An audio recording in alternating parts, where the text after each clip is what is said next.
నిరుద్యోగులకు ఒక్కొక్క ఇంటికి ఒక్కొక్క ఉద్యోగం ఇస్తానన్నాడు. ఒకవేళ ఇయ్యలేకపోతే నెలకు 2,000 ఇస్తాను. ఉద్యోగం ఇయ్యలేదు, 2,000 ఇయ్యలేదు. ఇవి ఆయన చెప్పేటువంటి మోసపూరితమైనటువంటి మాటలు. మళ్ళా ఇప్పుడు వచ్చినాడు, నేను అవి చేస్తా, ఇవి చేస్తా, ఇవి చేస్తా, అవి చేస్తాను. 2014లో చేసినటువంటి మోసమే మళ్ళా చేసేదానికోసం అని చెప్పేసి ఆయన సిద్ధంగా ఉన్నాడు.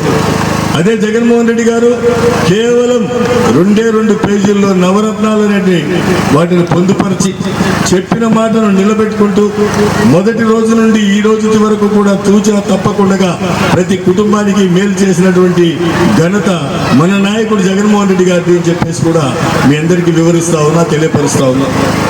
ఇక్కడ కేవలం వైఎస్ఆర్ కాంగ్రెస్ పార్టీ అభిమానులు నాయకులే కాదు, మిగిలిన ప్రజలు కూడా గమనించాలి. మోసపూరిత మాటలు చెప్పి తదుపరి ప్రజల్ని గాలికి వదిలేసి వ్యక్తి చంద్రబాబు నాయుడు గారు అయితే, చెప్పిన మాటకు కట్టుబడి ఉండేటువంటి వ్యక్తి జగన్మోహన్ రెడ్డి గారు అనేది అందరూ కూడా గమనించాలి.